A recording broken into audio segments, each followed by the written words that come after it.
Salam sehat, we read.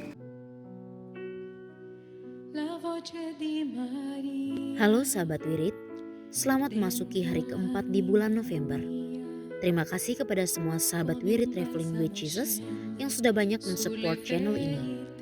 Hari ini bacaan-bacaan harian akan dibacakan oleh Kak Gita dari Jakarta serta kisah orang kudus oleh Ibu Arijani dari Bali. Setelah bacaan Injil, mari kita bersama-sama berdoa bersama Paus Fransiskus untuk pemulihan dunia dari pandemi COVID-19. Dilanjutkan dengan doa novena bagi jiwa-jiwa di api penyucian, serta doa 1 kali Bapa Kami dan 10 kali Salam Maria. Selamat mendengarkan. Jangan lupa subscribe, like, komen, dan share ya. Karena dukungan dari sahabat Wirid akan menambah semangat kami untuk lebih rajin lagi membuat konten yang lebih menarik. Terima kasih. Bagi sahabat Wirid yang mempunyai kesaksian atau pengalaman hidup berjalan bersama Yesus, dapat mengirimkannya melalui audio, video, atau tulisan ke alamat email kami di wiridtravelingwithjesus.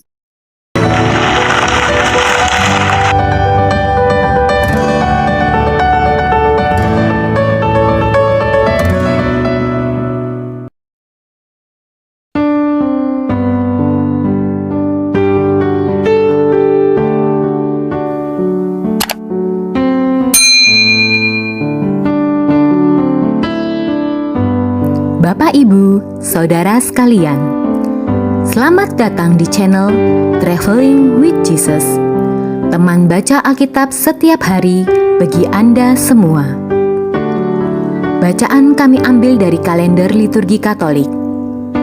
Mulai sekarang, Anda bisa mengakses bacaan yang kami bacakan dalam bahasa Indonesia, Inggris, dan Italia.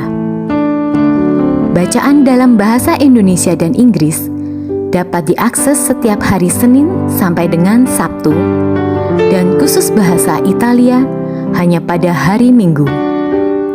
Selamat menikmati tayangan kami. Tuhan memberkati. Demi nama Bapa dan Putra dan Roh Kudus. Amin. Datanglah ya Roh Kudus, datanglah dengan kekuatan hati Santa Perawan Maria yang tidak bernoda mempelaimu yang terkasih. Datanglah, bimbinglah kami, hiburlah kami, katakan pada kami apa yang harus kami lakukan, dan bantulah kami memahami kehendak Tuhan dalam hidup kami melalui firman-firman yang kami dengar hari ini. Amin.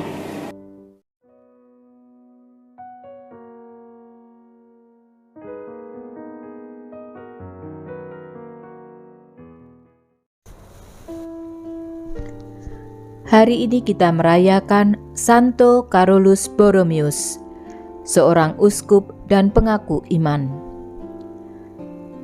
Carolus Borromeus lahir di Rocca de Arona, di tepi Danau Maggiore pada 2 Oktober 1538. Ia adalah putra kedua dari Ghiberto Borromeo dan Margherita de Medici, saudari Paus Pius keempat.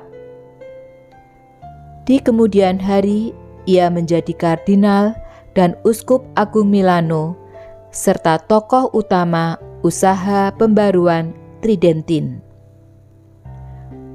Dari seluruh kisah kehidupan dan karyanya, dapat dikatakan bahwa Carolus sudah ditentukan Tuhan sejak lahir untuk menjadi pelayan Allah bagi kemajuan gerejanya. Kurang lebih 40 tahun setelah meletusnya reformasi Protestan, Tuhan menggerakkan Carolus Borromeus untuk membantu Paus dalam usahanya menangkal segala sepak terjang para penganut Protestan. Dalam usia yang masih sangat muda, yaitu 22 tahun, Carolus diangkat menjadi kardinal oleh pamannya, Paus Pius keempat.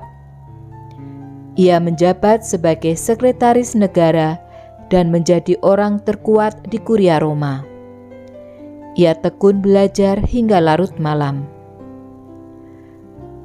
Setelah kakaknya meninggal mendadak, ia memutuskan mengikuti suatu retret khusus. Kemudian ia menjadi imam dan mulai hidup sangat sederhana. Sehari-hari ia berdoa berjam-jam dan menjalani mati raga yang keras. Ia membagi-bagikan kekayaannya kepada orang-orang miskin. Jumlah pelayannya diperkecil dan banyak dana disisihkannya untuk memberikan beasiswa.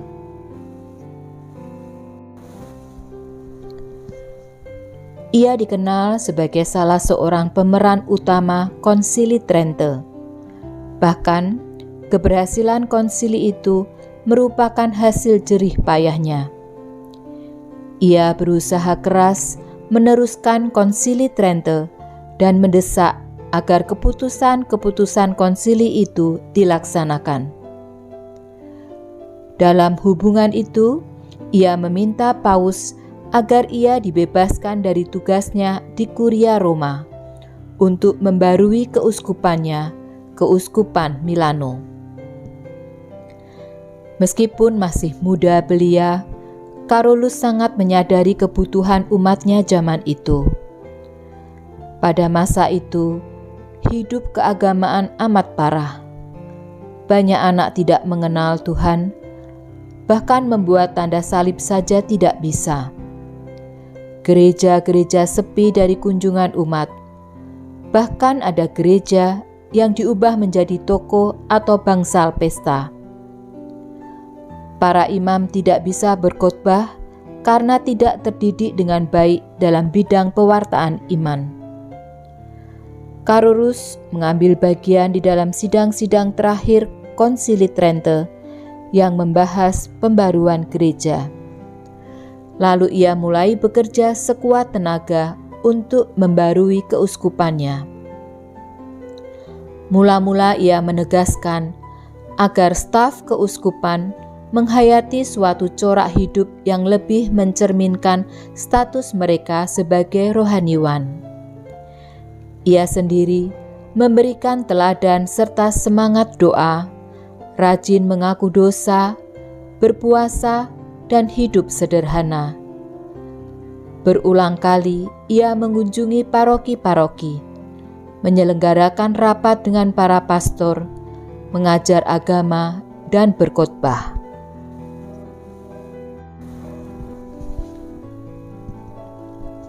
Pada tahap awal, usahanya hampir kandas karena ia tidak bisa berbicara dengan lancar. Namun ia pantang menyerah dan senantiasa berbicara dengan penuh keyakinan. Untuk memberantas kebutaan anak-anak dalam hal keagamaan, ia mendirikan sekolah-sekolah minggu. Ia membuka seminari-seminari keuskupan untuk menggembleng para calon imam yang tangguh. Itulah seminari model pertama. Dengan usaha-usahanya itu, ia berhasil menyalakan api semangat Kristiani dalam hati umatnya dan membuat Kristus dicintai lagi. Pengaruhnya tidak terbatas di dalam wilayahnya sendiri. Terbukti pada tahun 1576, ketika Milano terserang wabah sampar yang ganas, tempat tinggalnya dijadikan sebagai rumah sakit. Ia sendiri melayani sebagai perawat dan pembimbing rohani para pasien. Selain itu, ia masih juga menangani tugas-tugas berat lainnya. Ia banyak mengadakan kunjungan-kunjungan ke wilayah-wilayah lain seperti Italia, Switzerland, dan lain-lain dalam usaha mengatasi kerisauan di dalam tubuh gereja akibat reformasi Protestan dan timbulnya bid'ah-bid'ah. Ia berusaha memekarkan kembali kehidupan menggereja di daerah-daerah yang semangat imannya telah lemah. Namun, ada saja orang yang menentang kebijaksanaannya.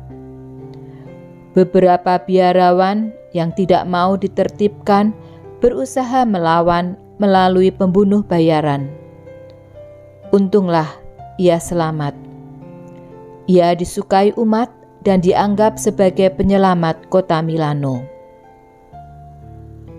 Pemerintah sendiri yang seharusnya merasa beruntung dan oleh sebab itu harus berterima kasih kepada Carolus, kurang menyukai dia, malahan menfitnahnya. Untunglah ia dilindungi oleh Paus. Dunia sepertinya iri hati atas semua keberhasilan Carolus. Namun, iman dan ketabahannya tetap membuat dia berdiri tegak dalam prinsipnya.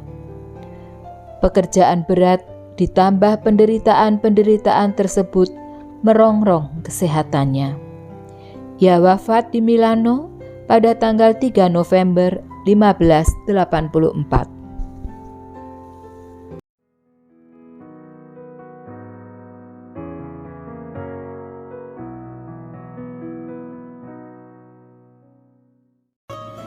Pembacaan dari surat Rasul Paulus kepada jemaat di Roma. Saudara-saudara, tiada seorang pun di antara kita yang hidup untuk dirinya sendiri, dan tidak ada seorang pun yang mati untuk dirinya sendiri. Sebab jika kita hidup untuk Tuhan, dan jika kita mati bagi Tuhan. Jadi entah kita hidup entah mati, kita tetap milik Tuhan. Sebab untuk itulah Kristus telah mati dan hidup kembali, supaya Ia menjadi Tuhan, baik atas orang-orang mati maupun atas orang-orang hidup. Tetapi engkau, mengapakah engkau menghakimi saudaramu? Atau mengapa engkau menghina saudaramu? Sebab kita semua harus menghadap tahta pengadilan Allah. Sebab dalam kitab suci tertulis, demi aku hidup, demikianlah sabda Tuhan, semua orang akan bertekuk lutut di hadapanku, dan semua orang akan memuliakan Allah. Demikianlah masing-masing di antara kita akan memberi pertanggungjawaban kepada Allah tentang dirinya sendiri. Demikianlah sabda Tuhan.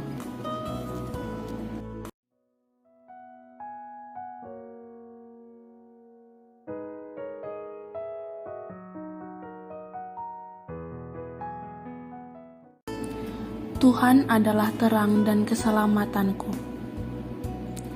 Tuhan adalah terang dan keselamatanku. Kepada siapakah aku harus takut? Tuhan adalah benteng hidupku. Terhadap siapakah aku harus gentar? Tuhan adalah terang dan keselamatanku. Satu hal telah kuminta kepada Tuhan, satu inilah yang kuingini, diam di rumah Tuhan seumur hidupku, menyaksikan kemurahan Tuhan dan menikmati bait-Nya. Tuhan adalah terang dan keselamatanku. Sungguh, aku percaya akan melihat kebaikan Tuhan di negeri orang-orang yang hidup. Nantikanlah Tuhan, kuatkanlah dan teguhkanlah hatimu, ya nantikanlah Tuhan. Tuhan adalah terang dan keselamatanku.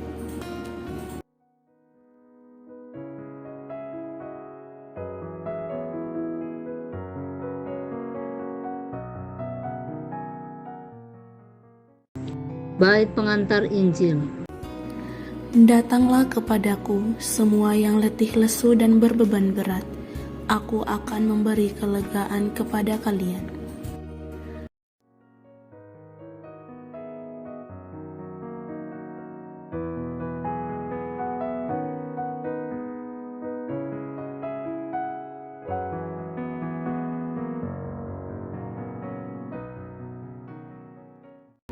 Akan ada sukacita di surga karena satu orang berdosa yang bertobat. Inilah Injil Yesus Kristus menurut Lukas. Para pemungut cukai dan orang-orang berdosa biasanya datang kepada Yesus untuk mendengarkan Dia. Maka bersungut-sungutlah orang-orang Farisi dan ahli-ahli Taurat, katanya. Orang ini menerima orang-orang berdosa dan makan bersama dengan mereka. Maka Yesus menyampaikan perumpamaan berikut kepada mereka. Siapakah di antaramu yang mempunyai 100 ekor domba, lalu kehilangan seekor, tidak meninggalkan yang 99 ekor di padang gurun dan pergi mencari yang sesat itu sampai ia menemukannya? Dan kalau telah menemukannya, ia lalu meletakkannya di atas bahu dengan gembira. Setibanya di rumah, ia memanggil sahabat-sahabat dan tetangga-tetangganya serta berkata, "Bersukacitalah bersama aku, sebab dombaku yang hilang telah kutemukan." Aku berkata kepadamu, demikian juga akan ada sukacita di surga, karena satu orang berdosa yang bertobat, lebih daripada sukacita karena 99 orang benar yang tidak memerlukan pertobatan. Atau wanita manakah yang mempunyai 10 dirham, lalu kehilangan satu di antaranya, tidak menyalakan pelita dan menyapu rumah serta mencarinya dengan cermat sampai ia menemukannya? Dan kalau telah menemukannya, ia memanggil sahabat-sahabat dan tetangga-tetangganya serta berkata, "Bersukacitalah bersama aku, sebab dirhamku yang hilang telah kutemukan." Aku berkata kepadamu, demikian juga akan ada sukacita pada malaikat Allah karena satu orang berdosa yang bertobat. Demikianlah Injil Tuhan.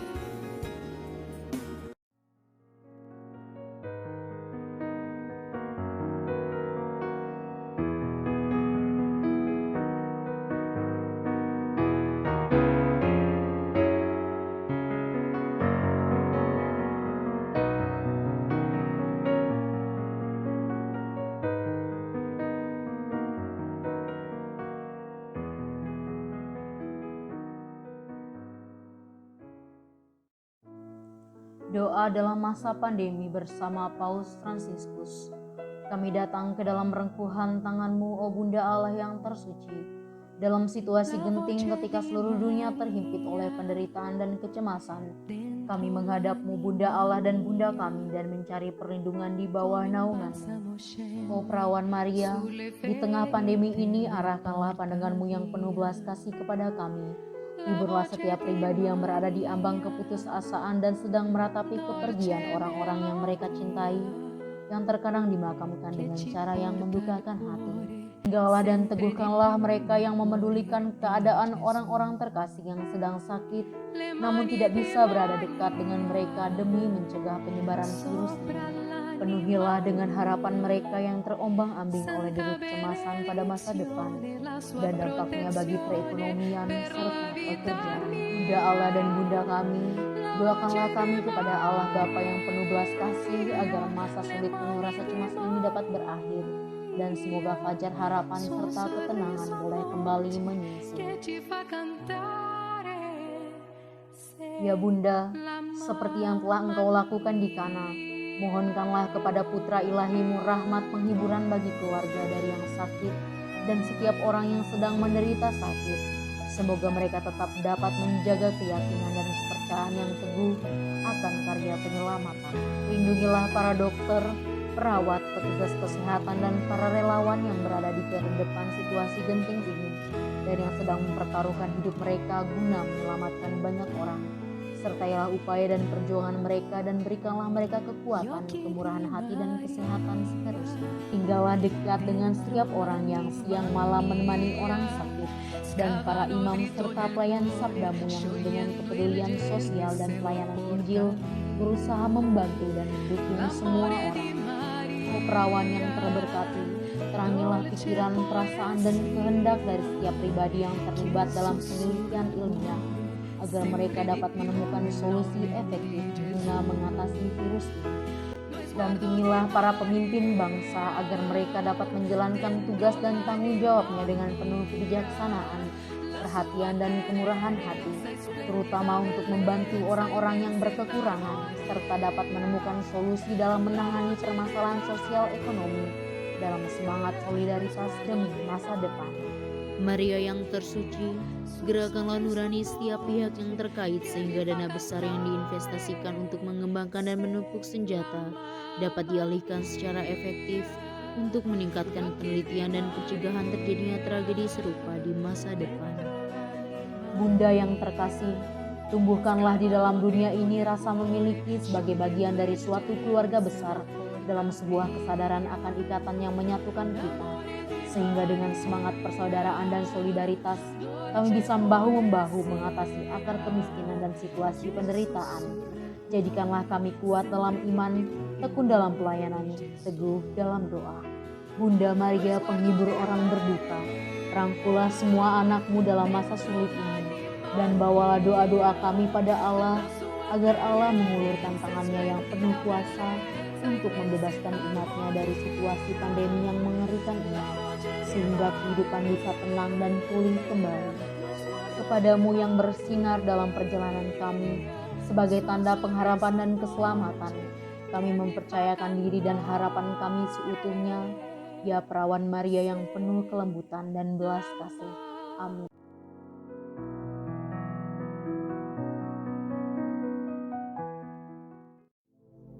Doa novena bagi jiwa-jiwa di api penyucian selama 8 hari.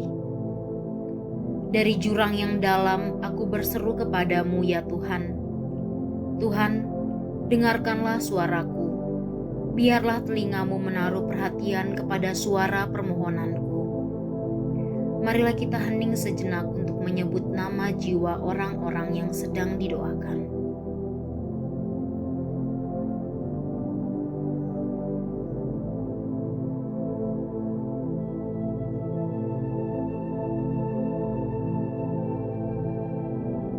Jika Engkau ya Tuhan mengingat-ingat kesalahan-kesalahan, Tuhan, siapakah yang dapat tahan?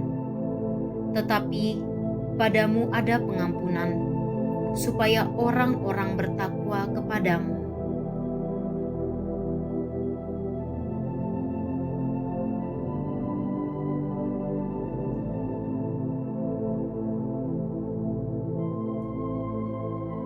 Aku menanti-nantikan Tuhan, jiwaku menanti-nanti, dan aku mengharapkan firman-Nya. Jiwaku mengharapkan Tuhan lebih daripada pengawal mengharapkan pagi, lebih daripada pengawal mengharapkan pagi. Berharaplah kepada Tuhan, sebab pada Tuhan ada kasih setia, dan Ia banyak kali mengadakan pembebasan. Dialah yang akan membebaskan semua orang dari segala kesalahannya.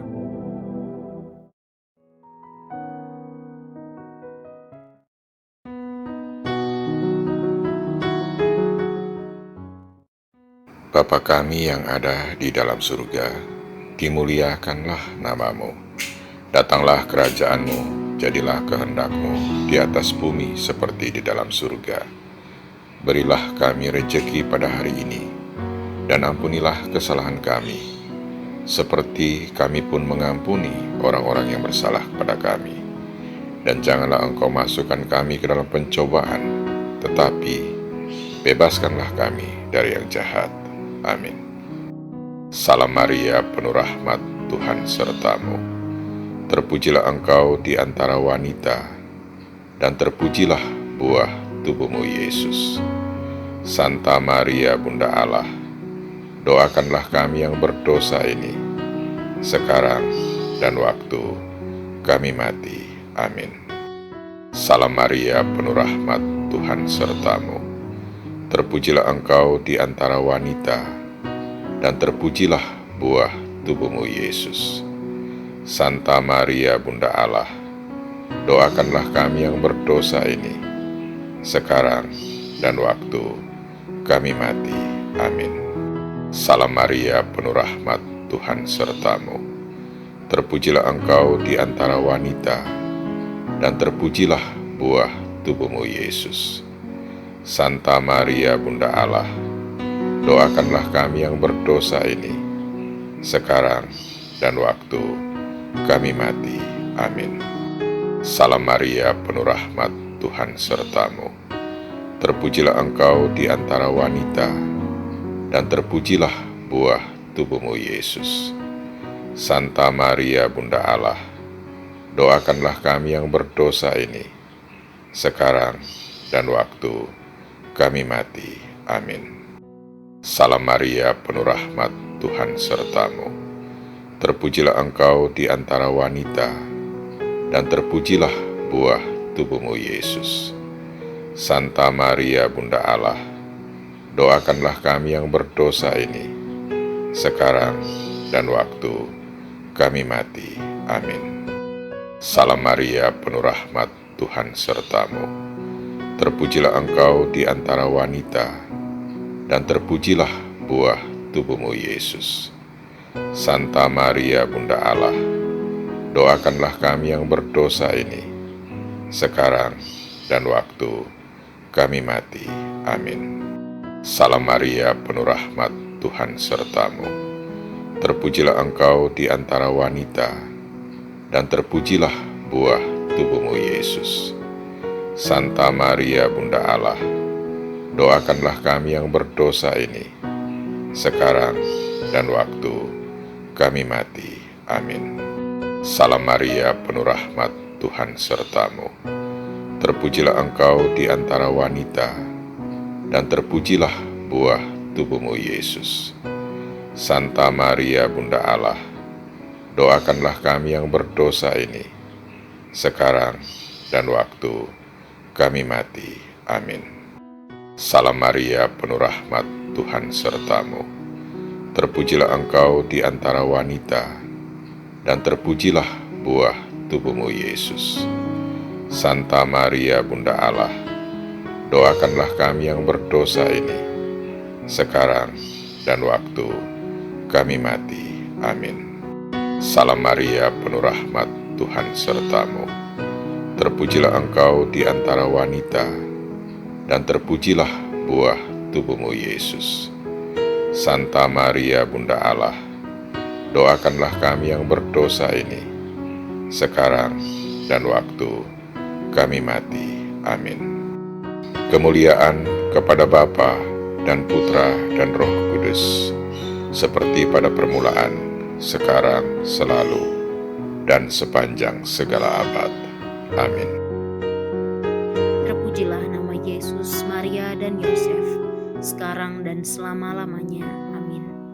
Ya Yesus yang baik, ampunilah dosa-dosa kami, selamatkanlah kami dari api neraka, dan hantarkanlah jiwa-jiwa ke dalam surga, terutama mereka yang sangat membutuhkan kerahiman-Mu. Amin.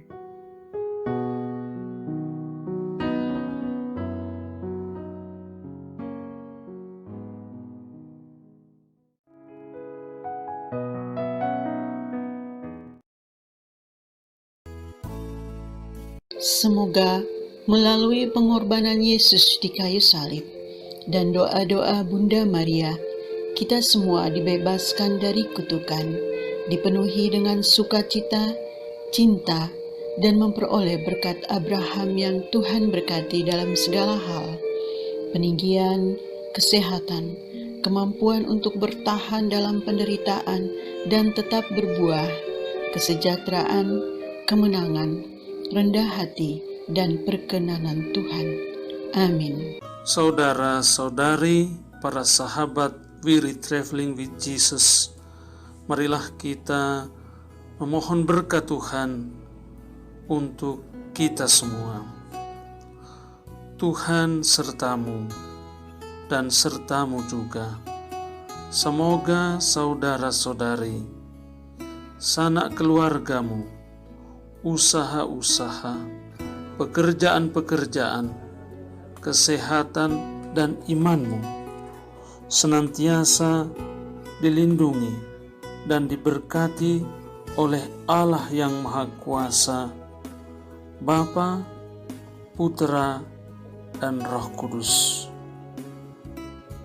Semoga Tuhan selalu menyertai kita.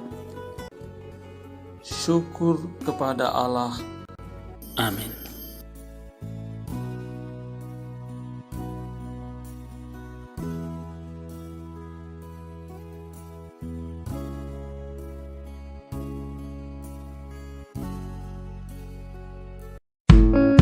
Demikian bacaan hari ini.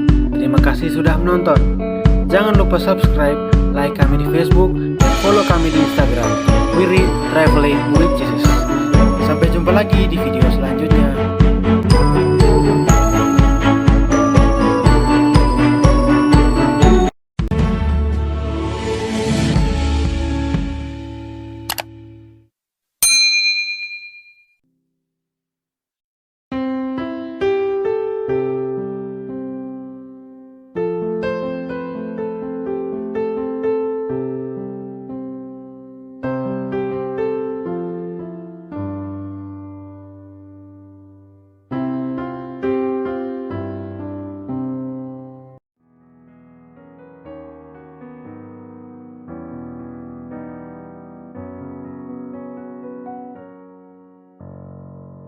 Bagi sahabat wirid yang mempunyai kesaksian atau pengalaman hidup berjalan bersama Yesus, dapat mengirimkannya melalui audio, video, atau tulisan ke alamat email kami di wereadtravelingwithjesus@gmail.com.